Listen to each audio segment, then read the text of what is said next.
Well, Brock, it's time for our first spring training interview of the year. We'll be down there in a couple of weeks, the week of the 26th, and do all these in person, but with pitchers and catchers reporting earlier this week, working out yesterday for the first time. We are joined by Mariner starter Bryce Miller right now. Bryce, how are you, and what's it like being back in Peoria, ready to go? Yes, sir. I'm good. Today was like our first day of practice, so it's good. It feels good to be back. Good to see everybody's faces, and everybody's ready to get to work. So we're all fired up. Bryce, do you kind of chuckle when knuckleheads like us say, "Oh man, pitchers and catchers finally report. They finally get to work"? Because I'm going to guess you've been at work here for quite a while, and it was really just a continuation of what your off season's been today. Yeah, for sure. It's day one, but it's really like the third month of throwing and of working out. So it's just good to be back and like have a schedule and everybody doing the same thing at the same time. But yeah, no, I've actually been out here for like 2.5 weeks. So it's I got out here and got situated and but yeah, like I said, it's good to see everybody. What was that offseason like? I would imagine you got to get away a little bit at the beginning and let the arm rest and recover through 131 plus innings last year. What was your process like this offseason? Yeah, as soon as the season ended, I shut it down. I took 3 weeks where I didn't throw, and then I took another 3 weeks where I just threw a football a couple times a week, and I was back home in Texas and relaxing for a few weeks. And then after that 6 weeks, I kind of, it was time to hit the ground running and get back in shape. So it's it's been, like 3 months now that I've been throwing. So I like where I'm at. I like where how my arm feels, and I think I'm in good shape going into spring. And did Shannon tell us you've been working on something new? Yeah, I got a new pitch to play with, and I think we're gonna have a new usage, new percentages for all my pitches this year for righties and lefties, and I'm really excited. It's gonna be really good, I think. So I'm ready to go. I've only thrown to batters one time, and I got another one tomorrow. So I'm excited. And this is a two-seam, right? This is a sinker. No, so last year I added a two-seam like mid-season. This year I'm adding a splitter to replace the changeup. So it's going to be something that I can use for righties and lefties, but mainly to help me with lefties. I struggled at the back half last year, especially to get lefties out, and so opposing teams would just load lineups up with lefties, knowing that it was my weakness. So this year it's going to be a whole lot better, I think. And if they want to load lefties, they can.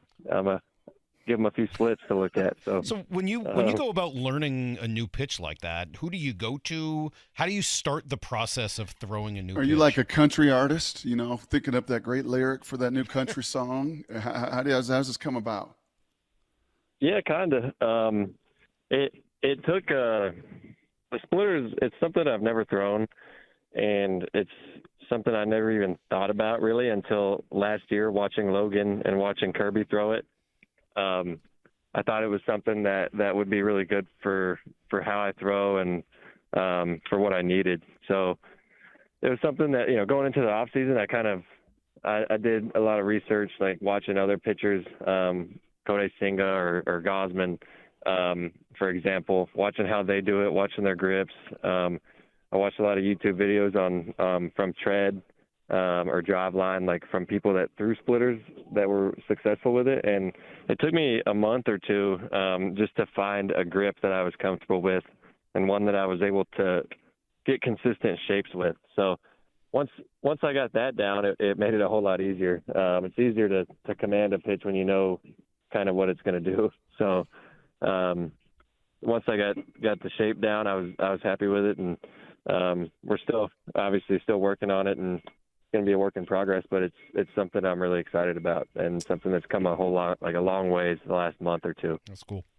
When Salk was mentioned in there, Bryce, those 131 innings, is there a moment or two on both ends of the spectrum A moment or two where you're like, yeah, I can just so remember this really positive outcome or this really positive moment.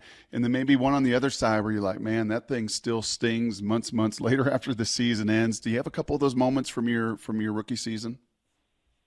Yeah, for sure. I'd say it felt a couple of the good moments was really both times I threw in Houston, or the first time I threw against Houston, and then the second time I pitched against them in Houston. Both times I threw really well against them, and went deep into the game. I think we won both of those games, and that was really cool for me, especially the second one because it was later in the season, and I was kind of struggling at that point, and so I kind of got back on track a little bit after I threw against Houston. But the ones that kind of sting still is both of my outings against Texas. They got me both times last year, and it wasn't very fun going to Arlington last year. So I'm looking forward to going there again and having a different outcome. It was interesting the way for your success in those first few starts. What is that feeling? Are you feeling like, oh my gosh, the majors are easier than I thought they would be? Are you feeling like, oh, there's going to be another shoe to drop? What were those few weeks like for you at the beginning? No, honestly, it was. I got up there and I threw pretty much all fastballs and wasn't giving up much hits. And so I was like, this is easier than I was expecting. All I got to do is throw heaters down the middle and get through 6 innings. But yeah, obviously that didn't last. Got harder. The league adjusts, and I have to adjust with how they do. So it's. I think this off season came at a good time. It gave me time to adjust on how they did, and like I said, I'm excited for to see how this year is going to go. Just because I know it's going to be different on my end, and seeing how hitters respond is going to be interesting. You mentioned everybody back together, kind of fun to see everybody's faces, kind of like going back to that first day of school and junior high or high school and everything else. Anybody look different? Anybody catch your eye here early? Like, oh, okay, all right, you put a little work in, or a little goatee, a little facial hair, and anything that's going to stand out to us when we get down there in Peoria in a week? Logan Gilbert, he looks a little taller. I don't know if he's still growing or what, but or if I shrunk, I don't know. I don't know. He looks taller though. Cal, he looks the same. I think the only thing I've noticed is Logan got taller, and I think Castillo's hair might have got a little longer. He might have gained an inch or two there. So. Wow. Okay, so he's growing out the hair. I know he was doing a lot of fishing this offseason. We heard about that as well. How about Cal? How much communication did you guys have throughout the offseason? We checked in a couple times. I sent him as the splitter progressed throughout the offseason. I made sure to send him some updates. The first time I told him about it, I told him that it was going the wrong way, and the catcher I was throwing to didn't like it at all. So I figured that would get him fired up. But once I got it down a little bit, I gave him some updates. But yeah, he's looking the same. He's still big dumper. So he actually caught my last bullpen. But yeah, he's out here in full force. Hey, last couple things from me, Bryce. Thanks for the time, as always, and we'll be fun when we get down there and see y'all in person. Life without Max Weiner. He goes back to Texas A&M. How much of an adjustment will that be for you this season, if any at all? It honestly, it worked out kind of good for me. I was in College Station most of the off season between there and Houston, going to DST up in Cypress. But I threw most of my bullpens in College Station with Max there, so. That was, it sucks to see him leave the Mariners, but it's also not a bad thing having him in the off season. So it's going to be different for sure. I mean, once I got called up last year, I didn't work with him quite as much just because he was mainly minor league focused. But I know he's really enjoying where he's at, and everybody in college better watch out. Them Aggies are going to be chunking it, so they got some dudes. Scott can let you swing the bat this year? I'm working on him. He saw that video I posted on or somebody posted on Twitter. So, yeah, I'm working on it. You gonna hit off any of your peers at all in spring training? Any of the guys in the rotation? See, I don't really want to hit off our guys. I don't know who I'd want to hit off of. We don't really have anybody that looks fun to face. I was gonna say you could go. What's the machine called that imitates all the pitchers exactly? Yeah, the Traject. The Traject, yeah. The Traject. Why don't you go hit off yourself on the Traject machine? Yeah, I could do that. I know. Yeah, we'll try that. You'll know when the new splitter is coming, and you'll be ready to hit it. So, hey, see what that splitter looks like. Exactly.